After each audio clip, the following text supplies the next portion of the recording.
Okay, okay, okay. Yes. Hi. We are on. We are on. Hi, everybody. Welcome, welcome. Thank you so much for joining us on this episode of Weekly Dose with Dr. Uday. I have a treat for you. I have Dr. Brown with us today.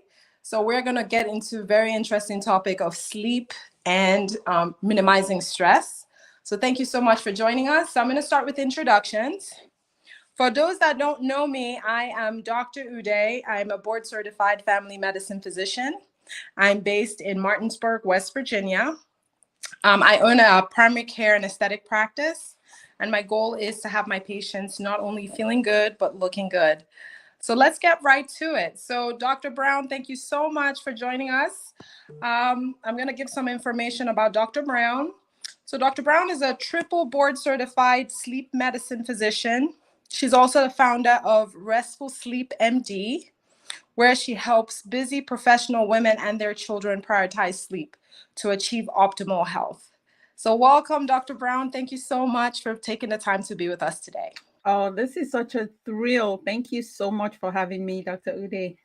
Thank you. Thank you. All right. Well, let's get right into it. So, the topic today is sleep and how to minimize stress. So Dr. Brown, from your perspective as a sleep specialist, why is sleep so important? Yeah, you know what?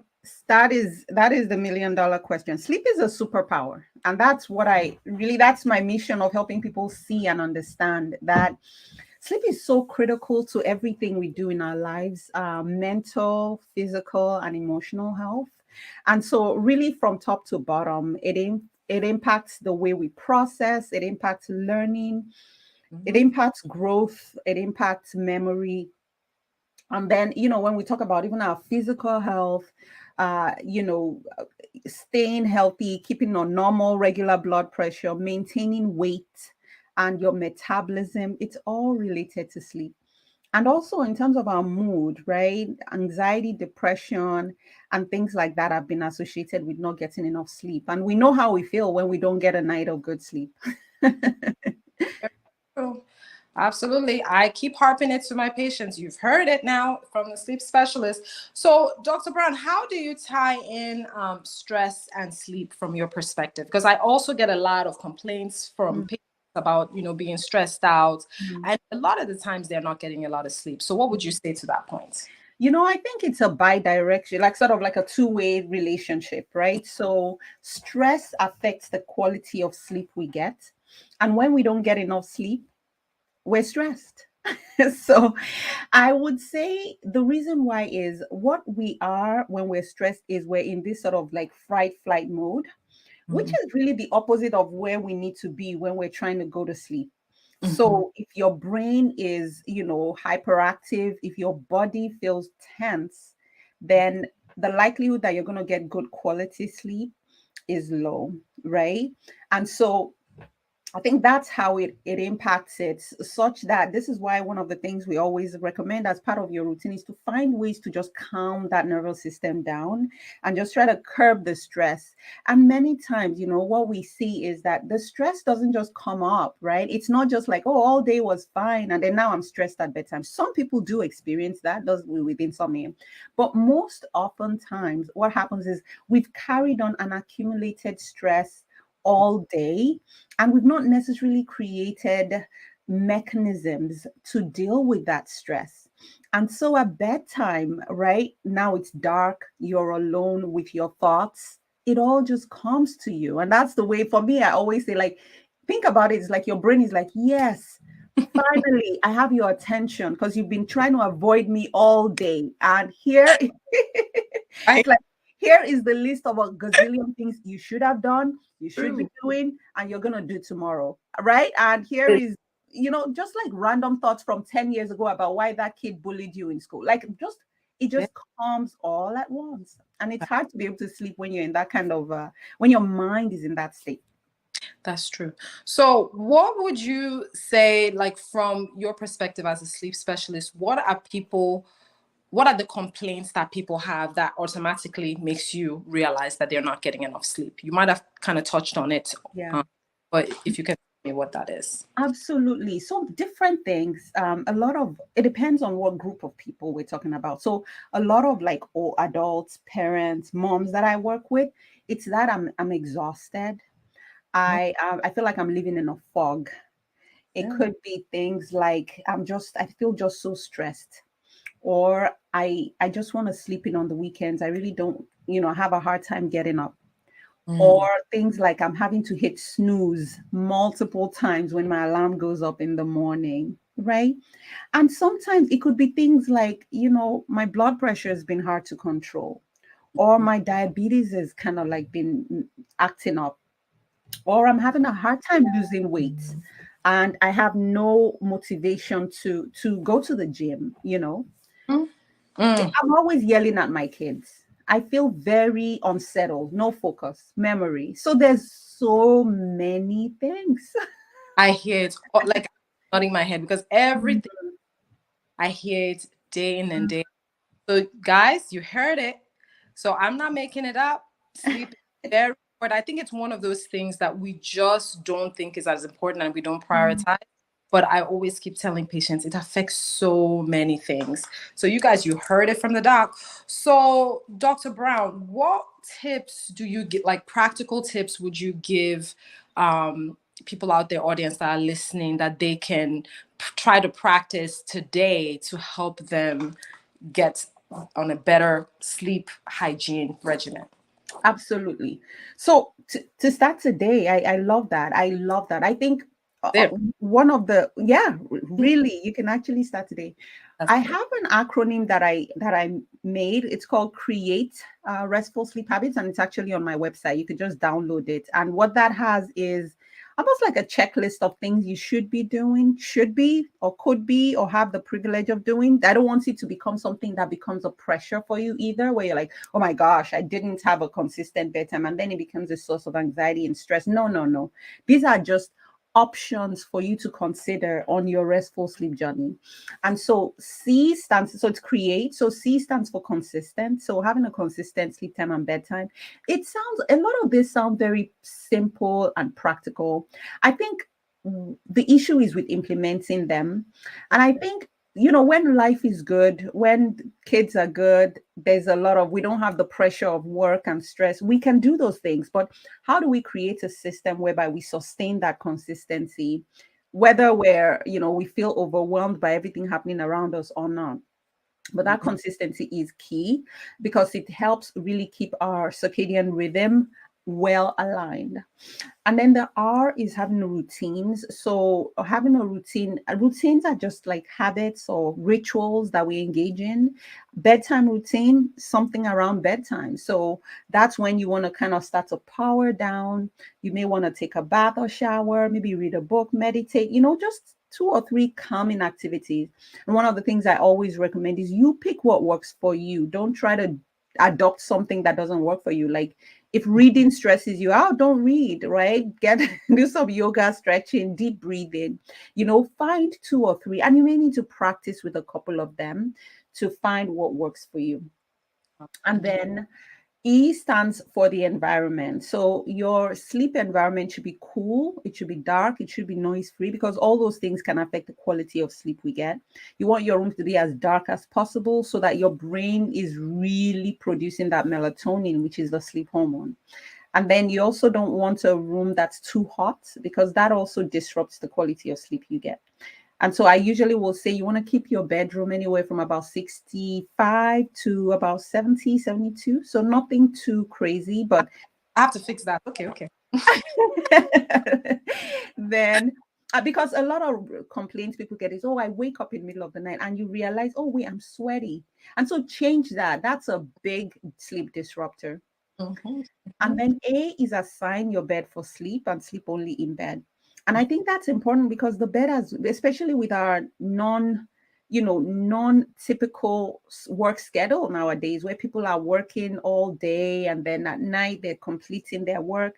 Many times our bedroom becomes our, the movie theater, and we're bringing our laptops in, so it becomes our office space. And then also it becomes a place where we worry, and that shouldn't be. because your brain makes associations. Your brain will connect anything with anything. And so when you get into bed, if you train your brain to say, when we get into bed, it's supposed to be for sleep, then your body will do that. Right. But if you get into bed and it's like, okay, when we get into bed, sometimes we read, sometimes we worry, sometimes we eat dinner, sometimes we watch TV, sometimes we argue with our spouse, like your brain's like, so what are we doing now? What's the next on the agenda? So let's have those healthy associations.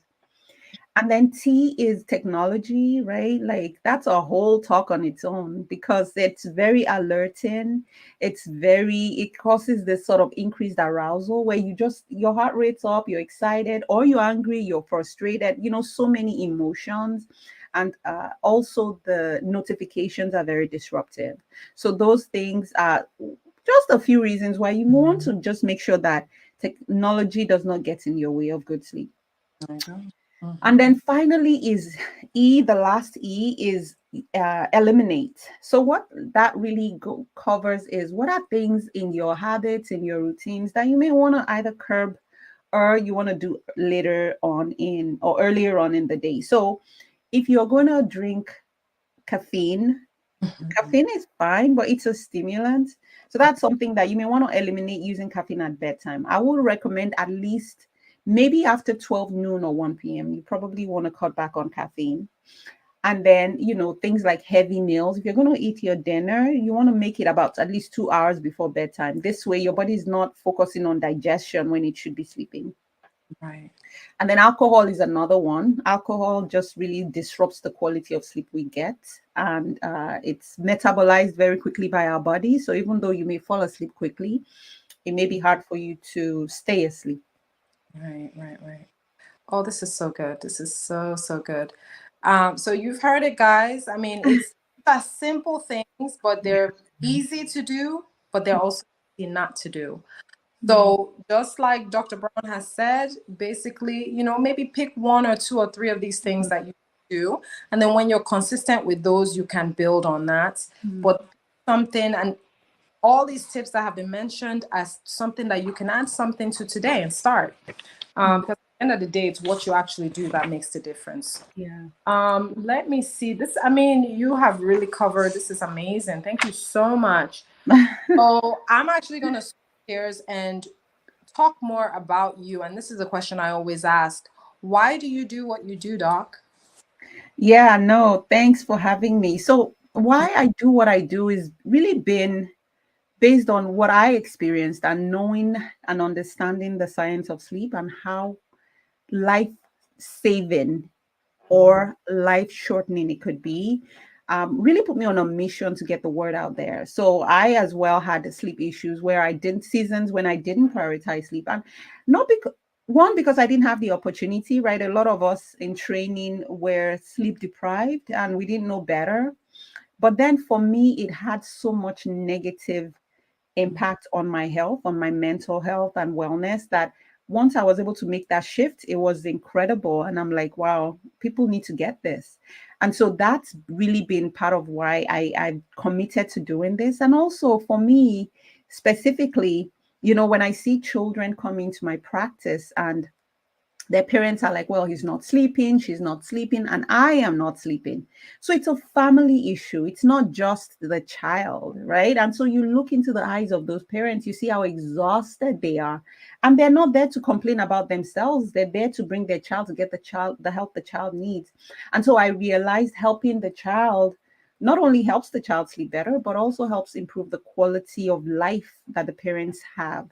And so that's really what prompted me to start Restful Sleep MD. And for me personally, also as a professional woman, as someone who is like high achieving and seemingly busy, it just made sense to really target those groups because we look okay on the outside until we're not. That's right. true. And so that's really been what's inspired me. That's amazing. That is really what you do is absolutely needed. We really appreciate everything that you do. Thank That is amazing. So for, audience, people that are listening, people that are trying to learn more about you, connect with you, where can people find you? Yeah, absolutely. So I am on Facebook as Funke Brown. I am also on Instagram as Restful Sleep MD. I actually have my Facebook page, which is Restful Sleep MD, that has a lot of content. And then on my website, restfulsleepmd.com, and I do provide coaching for high achieving women who are, beyond just like, okay, sleep hygiene. I did everything and I'm still exhausted, or I just can't fit the sleep in, or my child's just not sleeping and so I'm not sleeping. So I provide really individualized coaching for women in that category. So the best place to hop on a call to talk with me about that and how I might be able to help you is through my website, which is restfulsleepmd.com. Amazing. So, Doc, I will definitely be including that information with the post as well. But thank you so much for coming out and giving such wonderful nuggets that people can literally use today. So, Thank guys, you. oh, you're welcome. From the specialist, I told you it was going to be good. You just didn't realize how good it was going to be. So you guys check Dr. Brown out. I'm going to put the information included with this post when we're done with it. And then, guys, if you're looking for a great family medicine doc, Apple Valley Family Medicine, we're open 7 days a week. We have evening hours, and we are more than happy to help. We're at, you can get us at www.applevalleyfamilymed.com, and our number is 304-350-1087. All right, you guys. Enjoy the rest of your week. Dr. Brown, thank you. Take care. Bye. Bye.